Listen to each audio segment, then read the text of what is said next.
నమస్కారం ఘంటారావానికి స్వాగతం ముందుగా ప్రధాన అంశాలు సచివాలయం రెండో బ్లాక్ లో అగ్ని ప్రమాదం మంటలను అదుపులోకి తెచ్చిన సిబ్బంది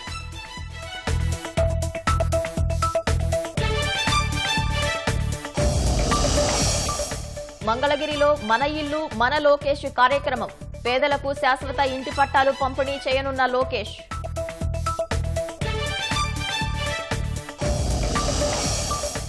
అమరావతిలో పట్టాలెక్కుతున్న ప్రవాస సౌధం ప్రాజెక్ట్ ఏపీ ఎన్ఆర్టీ ఐకానిక్ భవనం తొలి దశకు టెండర్లు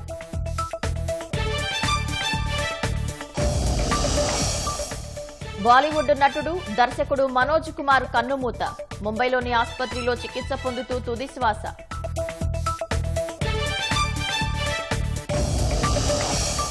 సొంత దేశంపైనే పడిన ట్రంప్ టారిఫ్ పిడుగు అమెరికన్ స్టాక్ మార్కెట్లలో ఒక్కరోజే 170 లక్షల కోట్లు ఫట్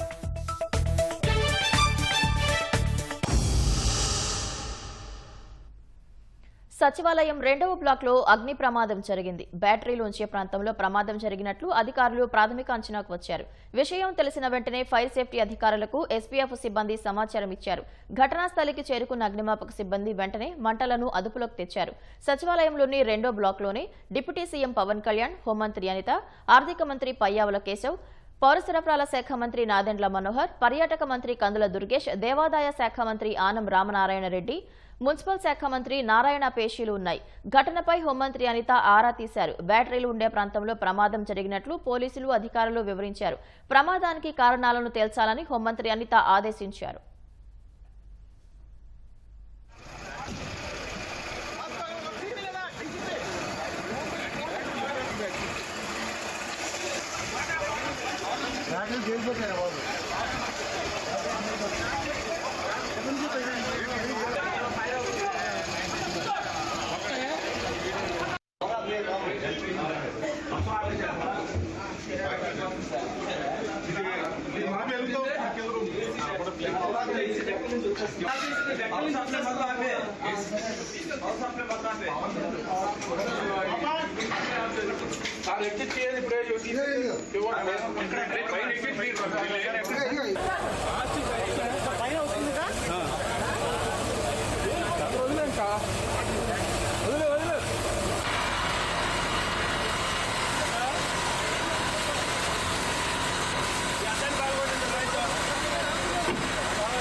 ప్రముఖ బాలీవుడ్ నటుడు దర్శకుడు మనోజ్ కుమార్ కన్నుమూశారు కొంతకాలంగా అనారోగ్య సమస్యలతో బాధపడుతున్న మనోజ్ కుమార్ ముంబైలోని కోకిలాబెన్ ధీరుబాయి అంబానీ ఆసుపత్రిలో చికిత్స పొందుతూ తుదిశ్వాస విడిచారు 1937 జూలై 24న జన్మించిన మనోజ్ కుమార్ అసలు పేరు హరికృష్ణ గోస్వామి 1957లో ఫ్యాషన్ చిత్రంతో సినీ రంగంలోకి అడుగుపెట్టిన మనోజ్ కుమార్ నటుడుగానే కాకుండా గీత రచయిత నిర్మాతగానూ పనిచేశారు దేశభక్తి ఇతివృత్తాలతో సినిమాలు తీయడంతో పాటు పలు చిత్రాల్లో నటించిన ఆయన పద్మశ్రీ దాదాసాహెబ్ ఫాల్కే అవార్డును అందుకున్నారు జాతీయ చలనచిత్ర పురస్కారంతో పాటు 7 ఫిల్మ్ఫేర్ అవార్డులు కైవసం చేసుకున్నారు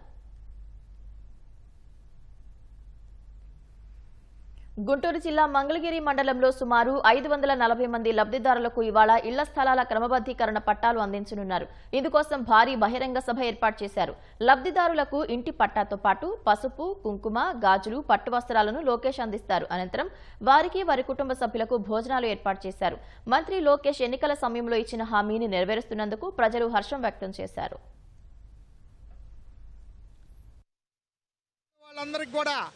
లోకేష్ బాబు గారు ఇచ్చినటువంటి హామీని ఆయన బట్టలు పెట్టి భోజనం పెట్టి పట్టాల పంపిణీ కార్యక్రమం అనేది నిర్వహించడం చాలా గొప్ప విషయం. లోకేష్ గారు యువగాళం పాదయాత్రలో ఏ విధంగా అయితే ఈ మంగళగిరి నియోజకవర్గాన్ని ప్రజలకి 20,000 మందికి పట్టాలు లేని పేద ప్రజలకి నేను పట్టాలు ఇస్తానని హామీ ఇచ్చారో మరి అదే ప్రకంగా పేద ప్రజలకి పట్టాలు ఇస్తాం కూడా మొదలుపెట్టారు. కాబట్టి మాకు చాలా ఆనందంగా ఉంది. దశాబ్దాల కళ నెరవేరుస్తారు అని మేము లోకేష్ గారికి ఓటేసి గెలిపించుకున్నామండి. మా కళ నెరవేరుతుంది అని వాళ్ళు ఎంత ఆనందంగా ఉన్నారోనండి. మరి ఏదైతే మాట నిలబెట్టుకొని ఈరోజు ఈ పట్టాలు ఇవ్వడం వల్ల వాళ్ళకి శాశ్వత భూ హక్కు కలిగించడం వల్ల పేద ప్రజలు కూడా ఎంతో సంతోషంగా వాళ్ళు అభిప్రాయాలు వ్యక్తం చేస్తున్నారు. ఈ నియోజకవర్గంలో పండగ వాతావరణం కనబడుతుంది. మరి ఎక్కడైతే నివసిస్తూ గట్టిగా ఇల్లు కట్టుకున్నారో వాళ్ళందరికి కూడా మరి పట్టాలు ఇవ్వడం జరిగింది. దానికి మరి రిజిస్ట్రేషన్ చేయడానికి కూడా మరి సిద్ధంగా ఉన్నారు. కాబట్టి నారా లోకేష్ గారికి ఈ నియోజకవర్గంలో ప్రజలందరూ కూడా మరి హారతులు పడుతూ బ్రహ్మరథం పడుతున్నారని తెలియజేస్తున్నాం. మంగళగిరి నియోజకవర్గంలో అనేక అభివృద్ధి సంక్షేమ కార్యక్రమాలు ఈ నారా లోకేష్ గారు చేయడం జరుగుతుంది. మంగళగిరి నియోజకవర్గం చరిత్రలోనే ఇంతమందికి పెద్ద ఎత్తున పట్టాలు ఇవ్వడం అంటే మామూలు విషయం కాదు. రాబోయే రోజుల్లో కూడా ఇంకా కొన్ని పట్టాలు ఇవ్వడం జరుగుతుంది. విజయవాడ పశ్చిమ నియోజకవర్గ అభివృద్ధిపై మంత్రులు నారాయణ, రామనారాయణ రెడ్డి, సత్యకుమార్ యాదవ్తో స్థానిక ఎమ్మెల్యే సుజనా చౌదరి సమీక్ష నిర్వహించారు. తమ నియోజకవర్గానికి కావాల్సిన అంశాలపై ప్రత్యేక పవర్ పాయింట్ ద్వారా వివరణ ఇచ్చారు. ఆయా శాఖల సహకారాన్ని ఎమ్మెల్యే కోరారు. కాళేశ్వరరావు మార్కెట్ వద్ద నిత్యం ఏర్పడే ట్రాఫిక్ సమస్యలకు శాశ్వత పరిష్కారం చూపాలని, నైజాం గేట్ వద్ద అండర్ పాస్, కేదారేశ్వరపేట నుంచి పాలా ప్రాజెక్టు వరకు ఫ్లైఓవర్ నిర్మాణం, మీసాల రాజారావు బ్రిడ్జి నుంచి రైల్వే స్టేషన్ వరకు రోడ్డు విస్తరణ చేయాలని ప్రతిపాదించారు. షాదీఖానాల అభివృద్ధి, కొండ ప్రాంతంలో రిటైనింగ్ వాల్ నిర్మాణం, ఏలూరు కాలువ, బందరు కాలువ గట్టుల సుందరీకరణ అంశాలపై చర్చించారు. ఇల్లు లేని నిరుపేదలకు టిట్కో ఇల్లు అందించేలా చర్యలు తీసుకోవాలని మంత్రి నారాయణను కోరారు. ఇంద్రకీలాద్రితో పాటు ఇతర ఆలయాల అభివృద్ధిపై నివేదిక సిద్ధం చేశామని, సీఎం ఆమోదంతో మాస్టర్ ప్లాన్లో కొన్ని మార్పులు చేసి కేంద్ర రాష్ట్ర ప్రభుత్వాల సహకారంతో అమలు చేయబోతున్నట్లు మంత్రి ఆనం రామనారాయణ రెడ్డి తెలిపారు. నియోజకవర్గంలోని ప్రభుత్వ వైద్యశాలలతో పాటు సుజనా ఫౌండేషన్ చేస్తున్న సహాయంపై మంత్రి సత్యకుమార్ యాదవ్ ప్రశంసలు కురిపించారు. ఇప్పటికే కొంత ఆలయ పరిధిలో పాలకవర్గ పరిధిలో ఉంది.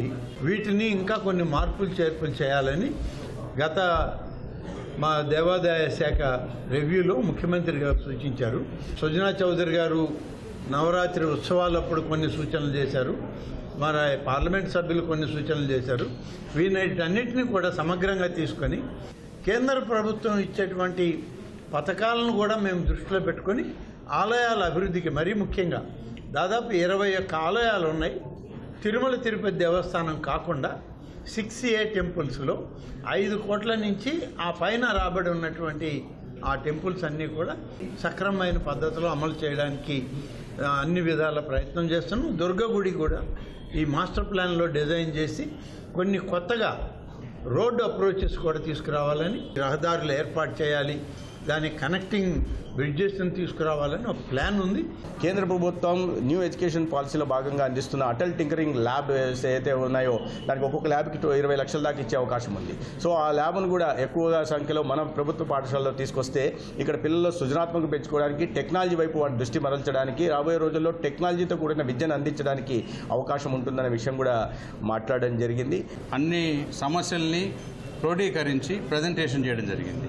వాళ్ళు వారి మినిస్ట్రీస్ నుంచి ఏమేమి చేయగలము, ప్రొసీజర్ ఏమిటి, కేంద్ర రాష్ట్ర ప్రభుత్వంతో ఎలా అనుసంధానం చేయాలి అనేవి కూడా వాళ్ళు సలహాలు ఇచ్చారు.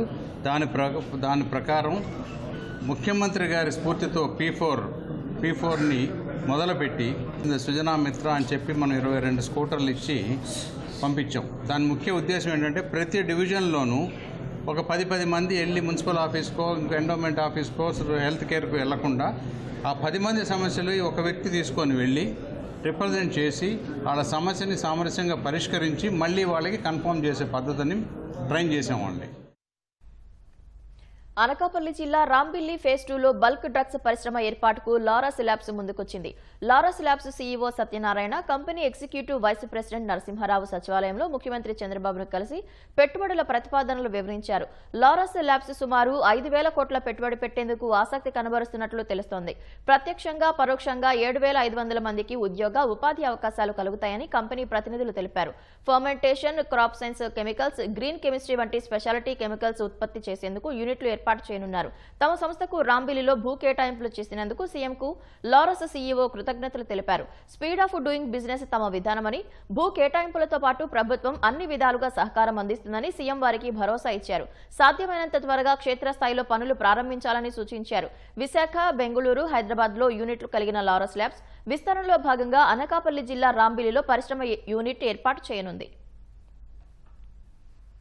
వక్ఫ్ కమిటీల్లో ముస్లింలకే ప్రాధాన్యత ఉంటుందని, అన్య మతస్థులకు చోటు కల్పించే ప్రసక్తే లేదని టీడీపీ పార్లమెంట్లో స్పష్టం చేసిందని ఎమ్మెల్యే నసీర్ అహ్మద్ వెల్లడించారు. వక్ఫ్ బోర్డు కూర్పులో ముస్లింలలోని అణగారిన వర్గాల ప్రయోజనాలను కాపాడేందుకు వీలు కల్పిస్తూ రాష్ట్ర ప్రభుత్వాలకు స్వేచ్ఛనివ్వాలని పార్లమెంటులో తెలుగుదేశం పార్టీ డిమాండ్ చేసిందన్నారు.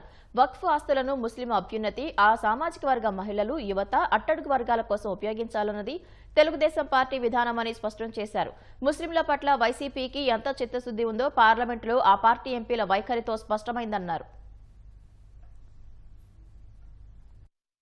ప్రభుత్వం ప్రవేశపెట్టినటువంటి వక్ఫ్ బిల్లుకు సంబంధించి ఈరోజు ముస్లింల మేధావుల దగ్గర నుండి సమావేశాలు ఏర్పాటు చేసి దాంట్లో ఏదైతే అభ్యంతరాలు ఉన్నాయో వాటి మీద పూర్తిగా విశ్లేషించి ఆ ఏదైతే సవరణ బిల్లుకు సంబంధించినటువంటి అంశాలని కేంద్ర ప్రభుత్వం ఏర్పాటు చేసేటువంటి జేపీసీని సిఫార్సు చేసేటువంటి బాధ్యతను ఈరోజు గౌరవ ముఖ్యమంత్రి చంద్రబాబు నాయుడు గారు తీసుకొని ముస్లింల మనోభావాలను గౌరవిస్తూ 3 సవరణలను పెట్టినటువంటి మాట వాస్తవం కాదా అని చెప్పి ఈ సందర్భంగా అడుగుతా ఉన్నా. ముస్లిం ఏతరులను వక్ఫ్ ఆస్తుల్లో వక్ఫ్ బోర్డుల్లో నియమించేటువంటి ప్రక్రియకు ఈరోజు సవరణ చేసేటువంటి కార్యక్రమాన్ని చేసినటువంటి పార్టీ తెలుగుదేశం పార్టీ అనేటువంటి విషయాన్ని ఈ సందర్భంగా తెలియజేస్తా ఉన్నా.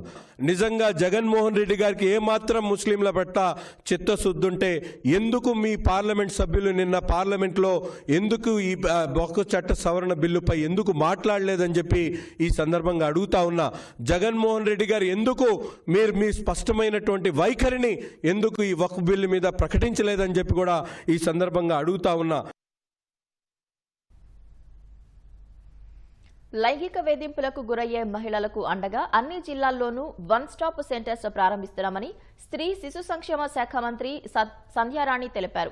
వేధింపులకు గురైన మహిళలు 1 స్టాప్ కేంద్రాలకు వచ్చి ఫిర్యాదు చేయవచ్చన్నారు. విజయవాడ పాత ఆసుపత్రి వద్ద 1 స్టాప్ సెంటర్ను ఆమె ప్రారంభించారు. గుంటూరులో శక్తి సదన్ పేరుతో లేడీస్ హాస్టల్ ఏర్పాటు చేస్తున్నామన్నారు. రాష్ట్రంలో 950 అంగన్వాడీ పోస్టులు భర్తీ చేస్తున్నట్లు చెప్పారు. ముఖ్యంగా మహిళా భద్రత ఎక్కడ పనిచేస్తున్న చోట కానీ లేదంటే బయట ఎక్కడ కానీ దగా పడినా లేదా మోసపోయినా లేదనుకుంటే ఎరాస్ చేయబడినటువంటి ఇలాంటి మహిళలు ఇక్కడికి వస్తే వాళ్ళకి న్యాయపరంగా ఏమైనా సలహాలు కావాలన్నా లేదంటే హాస్పిటల్లో వాళ్ళకి ఏమైనా వైద్య సదుపాయం కావాలి అన్నా లేదంటే వాళ్ళకి కుటుంబ పరంగా కౌన్సిలింగ్ ఇప్పించాలి అన్నా ఏ విధంగా కావాలి అన్నా వాళ్ళకి ఇక్కడ ఒక పోలీస్ కూడా ఇక్కడ ఉంటారు. ఇక్కడ అందరూ కూడా మహిళలు ఉండి వాళ్ళ తాలూకా ప్రాబ్లం అంతా విని వాళ్ళకి పూర్తిగా ఒక మంచి డైరెక్షన్ ఇచ్చి వాళ్ళకి ధైర్యం కల్పించి అవసరం అనుకుంటే వాళ్ళు 1 రోజో 2 రోజులో 3 రోజులే ఉండడానికి కూడా వాళ్ళకి మనం ఒక షెల్టర్ ఇచ్చి వాళ్ళని పూర్తి స్థాయిలో మేము భద్రంగా ఉన్నాము, రక్షణగా ఉన్నాము అనుకున్న తర్వాత వాళ్ళని పంపించడానికి కూడా మేము ఏర్పాట్లు చేస్తున్నాం. బకాయిలు చెల్లించకపోతే ఏప్రిల్ 7 నుంచి ఎన్టీఆర్ వైద్య సేవ నెట్వర్క్ ఆసుపత్రుల్లో వైద్య సేవలు నిలిపివేస్తామని ఏపీ స్పెషాలిటీ హాస్పిటల్స్ అసోసియేషన్ అధ్యక్షుడు విజయ్ కుమార్ తెలిపారు. 3,500 కోట్ల రూపాయల బకాయిలు పేరుకుపోయాయని, తక్షణమే 1,500 కోట్లు చెల్లించాలని ప్రభుత్వాన్ని కోరారు. ముఖ్యంగా రేట్ రివిజన్ అంటే గత 2018 నుంచి ఈ ప్యాకేజ్ రేట్స్ అలాగే ఉండిపోయినాయి. ఖచ్చితంగా ఈ ప్రభుత్వం వచ్చిన తర్వాత మాట్లాడి ఈ రేట్ రివిజన్ చేయించుకోవాలని పలు రకాలుగా ప్రయత్నించాం. అయితే రేట్ రివిజన్ నుంచి ఈరోజు బాబు మా బకాయిలు చెల్లించండి అనే పరిస్థితికి వచ్చాం. ముఖ్యంగా ఆ రోజు 2,000 కోట్ల రూపాయలు 2,200 కోట్ల రూపాయలు బకాయిలు ఉంటే మాకు నెట్వర్క్ హాస్పిటల్ ఆ రోజే పనిచేయలేని పరిస్థితి. ఆ రోజు నుంచి ఈ రోజు వరకు 3,500 కోట్లకి మా బకాయిలు పెరిగినాయి. మార్చి 7వ తేదీన మేము నోటీస్ జారీ చేయడం జరిగింది. ఏప్రిల్ 7వ తేదీ నుంచి పూర్తి స్థాయిలో ఉచిత వైద్య సేవలు ఎన్టీఆర్ వైద్య సేవ మరియు ఈహెచ్ఎస్లో ఆపేయడం జరుగుతుంది. రాజధాని అమరావతిలో మరో కీలక నిర్మాణానికి ముందడుగు పడింది. పరిపాలనా నగరంలో ప్రవాసాంధ్రుల ఐకానిక్ భవన నిర్మాణం మొదటి దశకు ఏపీ ఎన్ఆర్టీ సొసైటీ టెండర్లు పిలిచింది. టెండర్ దాఖలుకు ఈ నెల 10వ తేదీ వరకు గడువిచ్చింది. అమరావతిలో జగన్ పక్కన పెట్టిన ఒక్కో కీలక ప్రాజెక్టు కూటమి ప్రభుత్వం అధికారంలోకి వచ్చాక పట్టాలెక్కుతోంది. ఎన్ఆర్టీ ఐకాన్ పేరుతో 5 ఎకరాల్లో నిర్మించే భారీ భవనానికి సంబంధించి ఫౌండేషన్ నిర్మాణానికి Andhra Pradesh non resident Telugu society APNRTS టెండర్లు పిలిచింది. పోడియంతో కలిపి 36 అంతస్తుల ఎన్ఆర్టీ ఐకాన్ భవనాన్ని 3 దశల్లో నిర్మిస్తారు. మొదటి దశలో నిర్మించే ఫౌండేషన్ కు ఇప్పుడు టెండర్లు పిలిచారు. తదుపరి బిల్డింగ్ సూపర్ స్ట్రక్చర్ కు, ఆ తరువాత బయటకు కనిపించే భాగానికి టెండర్లు పిలిచి నిర్మాణం చేపట్టనున్నారు. దాదాపు 600 కోట్ల అంచనా వ్యయంతో జంట టవర్లుగా దీన్ని నిర్మించనున్నారు. 2028 నాటికి పూర్తి చేయాలని లక్ష్యంగా పెట్టుకున్నారు. కేవలం ప్రవాసాంధ్రుల కోసం వారి నిధులతోనే ఈ భవనం నిర్మించనున్నారు. ఇందులో నివాస ప్లాట్లను, కార్యాలయ ప్రాంతాన్ని వారికే విక్రయిస్తారు. పార్కింగ్ కోసం 2 అంతస్తుల సెల్లార్, దానిపై 3 అంతస్తుల పోడియం ఉంటుంది. దానిపై 33 అంతస్తుల్లో భవనం నిర్మిస్తారు. 2 టవర్లలోనూ ఒక్కో దానిలో 29 అంతస్తులు ఉంటాయి. మొదటి టవర్లోని 29 అంతస్తుల్లో ఒక్కో అంతస్తుకు 2 చొప్పున రెసిడెన్షియల్ ప్లాట్లు ఉంటాయి. 2వ టవర్లో కార్యాలయాలు ఏర్పాటవుతాయి. ఈ కార్యాలయాల్లో ఏర్పాటయ్యే కంపెనీలతో 30,000 మందికి ప్రత్యక్షంగా, పరోక్షంగా ఉపాధి లభించే అవకాశం ఉంది.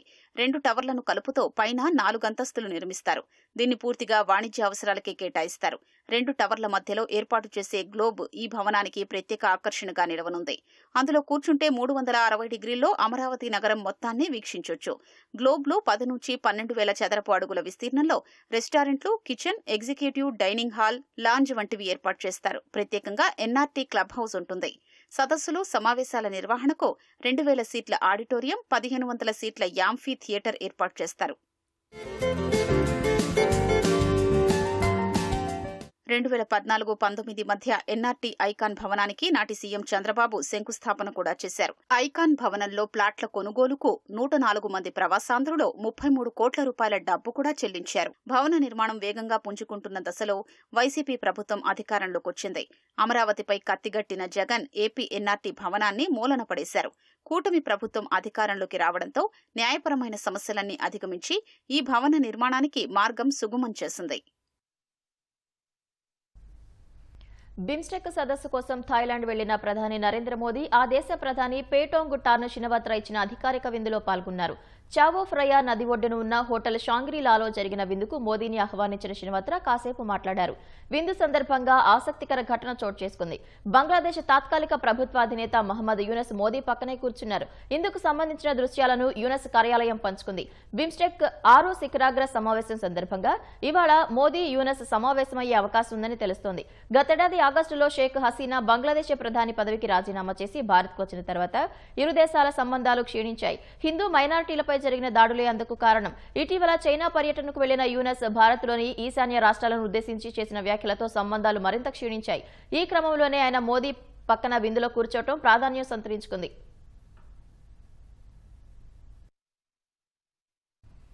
ట్రంప్ ప్రభుత్వం ప్రకటించిన టారిఫ్లు మాంద్యానికి దారితీస్తాయనే భయాలతో అమెరికా స్టాక్ మార్కెట్లు గురువారం భారీ నష్టాల్ని చవిచూశాయి. ట్రంప్ నిర్ణయంతో $2 ట్రిలియన్ పైగా మదుపర్ల సంపద ఆవిరైంది. భారత కరెన్సీలో అది దాదాపు 170 లక్షల కోట్లతో సమానం. ఇది 5 సంవత్సరాల క్రితం ప్రపంచ ఆర్థిక వ్యవస్థపై కోవిడ్ పంజా విసిన తర్వాత అమెరికా స్టాక్ మార్కెట్లు ఒకే రోజు ఇంత నష్టాల్ని చవిచూడటం ఇదే తొలిసారి.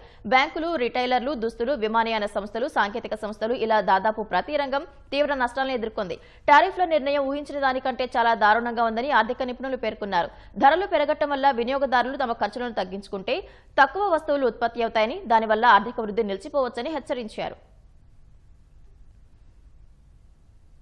సీతయ్య ఎవరి మాట వినడు అన్న ధోరణిలో దూసుకుపోతున్న అధ్యక్షుడు డొనాల్డ్ ట్రంప్ తీసుకుంటున్న సంచలన నిర్ణయాలు అమెరికా ఆర్థిక వ్యవస్థకు ప్రతికూలంగా మారనున్నాయా?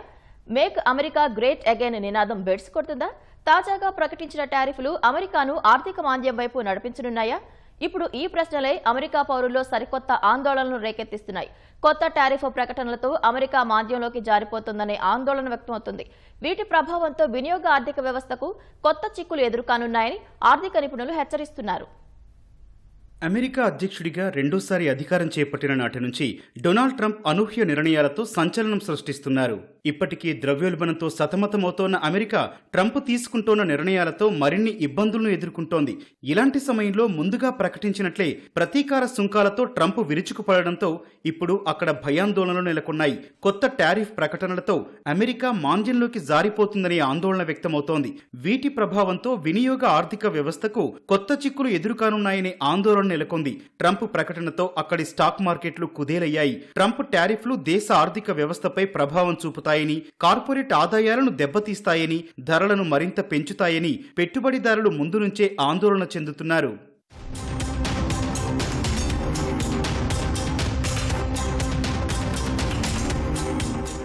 మేక్ అమెరికా గ్రేట్ అగైన్ నినాదంతో రెండోసారి అధ్యక్ష పీఠాన్ని దక్కించుకున్న ట్రంప్ నుంచి వృద్ధి అనుకూల విధానాలపై ప్రకటనలు వస్తాయని ఆశించిన పెట్టుబడిదారులు తాజా ప్రకటనతో కంగుతిన్నారు. కొత్త సుంకాలు అమెరికాను మాంద్యంలోకి నెట్టే అవకాశం ఉందని అక్కడి ఆర్థిక నిపుణులు ఆందోళన వ్యక్తం చేస్తున్నారు.